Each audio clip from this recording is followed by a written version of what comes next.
Ini sama tergesola. Ini karena keahlian fikih saya juga barokahnya Mbah Hasyim Asy'ari supaya beliau senang. Beliau senang karena para nabi, para wali, para ulama itu sudah meninggal. Tadi kalau Pak Nida bilang wafat itu kalau dalam bahasa Arab wafa ya fi wafaan itu maknanya nuhoni. Nuhoni itu sudah memenuhi. Jadi sebenarnya memang nggak pernah ada orang mati itu. Jadi kita punya jatah umur, jatah rezeki sudah terpenuhi semua. Namanya wafat. Dari kata wafa ya fi wafaan, sesuatunya sudah penuh maka diambil. Kalau roh sendiri nggak pernah meninggal. Ya roh sendiri kalau Pak Anita bilang kita memperingati kehidupan Gus Dur ya memang hidup karena tadi nggak ada siapapun bilang orang itu mati. Orang mati itu adalah jasad, rohnya diambil dari jasad. Roh sendiri ini nggak pernah berstatus mati karena makanya orang Jawa semua sepakat wah mati itu piye sing nyawane dijabut, jasadnya mati, nyawanya diambil. Kemudian nyawa ini yang mengalami dapat nikmat maupun dapat azab.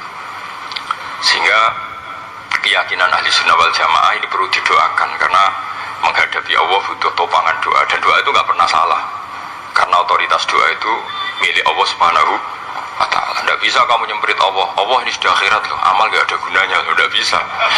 Allah tetap zat yang bisa mengabulkan doa siapa saja. Sehingga ahli sunnah berpendapat doa itu yanfa'ul mayyit, doa itu manfaat untuk mayit. Sehingga Mbah Hasyim Asy'ari ngarang secara spesifik risalah ahli sunnah wal jamaah. Di antara yang paling pokok adalah doa yanfa'ul mayyit, bahwa doa itu manfaat pada mayit.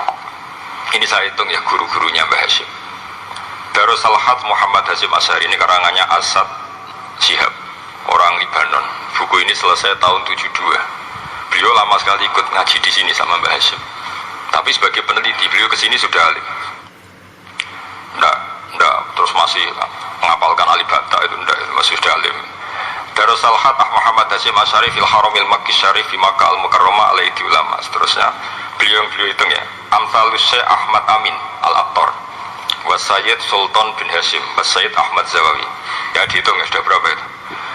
Tapi beliau ke sana sudah alim loh. Jangan sampean kira kalau sampean ke sana itu jadi TKI repot nanti. Itu kata Mbah Mun kalau ada orang mau mondok Mekah, apa mondok Mekah wis alim dereng. Kersane pinter bahasa Arab, bakul es neng Arab pinter bahasa Arab gitu. Jadi kalau beliau kalau sama orang belum alim mondok di Mekah itu agak duga ya. Ya Syekh Ahmad Amin Al-Attar wa Sayyid Sultan bin Hasyim wa Sayyid Ahmad Zawawi wa Syekh Ibrahim Arab wa Sayyid Ahmad bin Hasan Al-Attar wa Syekh Said Al-Yamani. Ini yang gurunya Mbah Zubair juga, guru-gurunya keluarga sarang. Wa Sayyid Husain Al-Habsyi. Ini mbah-mbahnya keluarga Habib Anis Solo. Jadi ya pokoknya keluarga besar Solo karena kita tahu Habib Anis itu bin Alwi bin Ali yang punya simtut Duror bin Muhammad bin Husain.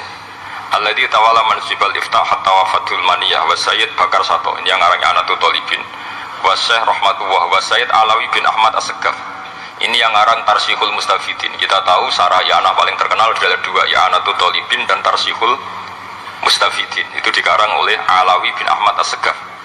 Terus wa Sayyid Abbas Al-Maliki, itu banyak Sayyid Muhammad. Karena kita tahu Sayyid Muhammad adalah Muhammad bin Alawi bin Abbas, ya Muhammad bin Alawi bin Abbas. Itu juga gurunya Mbah Hasyim, wa Sayyid Abdul Az-Zawawi wa Syekh Soleh Bafadol wa Syekh Sultan Hasyim Dagestani. Jadi selain guru-guru di Indonesia termasuk Mbah Mahfud Termas, Syekh Khotib Al-Minangkabu, beliau punya guru-guru itu yang saya sebut. Lalu barokahnya guru-guru itu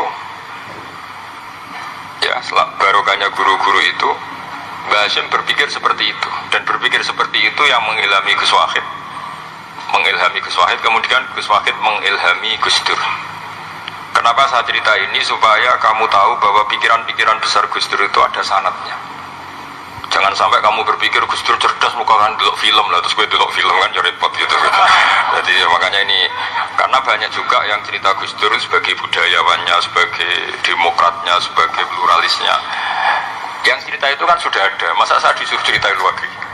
Jadi kalau sampean saya cerita itu lagi kan coro Jawa tahsilul hasil. Jadi ini itu tidak bidang saya. Bidang saya akan melihat Gus Dur sebagai cucu Mbah Hasyim Asy'ari. Ini saya baca ya. Ini bahasa Jerman tapi sudah diagak-agak Arabkan. Ma'al Muhandis Karel von Schmidt. Ini Mbah Hasyim. Jangan kira yang pernah berkawan ya, bersosialisasi dengan non muslim itu mulai Gus Dur, mulai Mbah Hasyim ini di halaman 108 kitab tadi Wadi Ulabinati Istiqlal Al-Indonesia. Kitab ini boleh sampean gasap, nanti setelah ini tak bawa pulang atau sampean gasap gak apa-apa, ini santai-santai tafsir gak apa-apa. Siap ya? Ya nanti bisa dibaca. Lakot kan seterusnya hakon ziaratil ala Muhammad Hasyim wa kana dzalika fi yaum ini 7 Juli tahun 1936 fi maqarrihi Tebu Ireng haitsu taqaltu indahu bil muhandis Karel von Schmidt wa kanatil fursa saikhal tahadus ma'ahu tawilan. Terus setelah itu ini ceritanya muallif menangi Mbah Hasyim diskusi sama orang orientalis. Ini kata muallif, wa hadhil uqdatu takunu aqidatan wa hiya uqdatul mustasyrikin fa kullu shay'in ya'ti minal ghurbiyin wal irobiyyin wa Eropa ya'tabirunahu dasisah. Jadi zaman itu Mbah Hasyim itu sering punya tamu dari Eropa, dari barat, dari macam-macam. Semesta trodel muhandis fa terus sampai. Nah ini cerita saja betapa Mbah Hasyim itu perkawanannya luas sekali. Terus ini cerita akhirnya orang ini sampai masuk Islam. Ketika masuk Islam, di antara pesannya Mbah Hasyim, saya ulang lagi, di antara pesannya siapa? Mbah Hasyim itu beliau bilang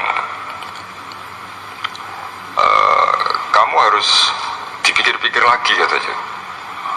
Itu kan satu kearifan Mbah Hasyim ini saya baca karena saya takut ditegur ini, saya juga nunggu surat kok udah datang ini kok supaya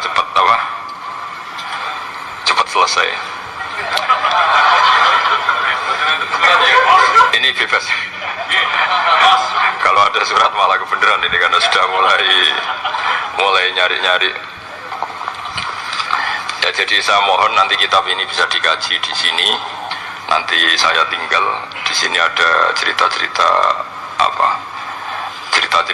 sampai beliau berteman orang Eropa, terus beliau macam-macam sampai terus saya teruskan. Summa arsalatku syirka ila Indonesia 1929 watana kula fi kasir minal mudun wa makata akhiran fi madinati Surabaya bi Jawa Syarqiyah wa min huna bada'atil hidayah wa taufiq taqudanihi ilal khairi hadas lautil hadis bil amil alladhi yakti fatrat tasdiq. Jadi orientalis tadi ketika berteman Mbah Hasyim lama-lama tertarik oleh Islam. Ketika mulai tertarik dengan Islam, wa sya'ara bil istiqra aruhi wal amni tam wa kaifa ya'budu rabbahu ibadatan haqiqiyah. Terus mulai tertarik dengan Islam, terus konsultasi sama Mbah Hasyim. Jadi tertariknya barokahnya Mbah Hasyim.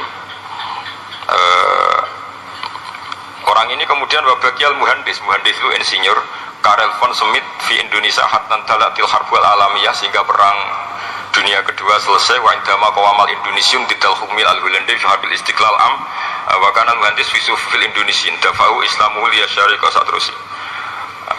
Terus ini saya cerita, jadi Mbah Hasyim pernah mengislamkan orang Belanda, orang Jerman.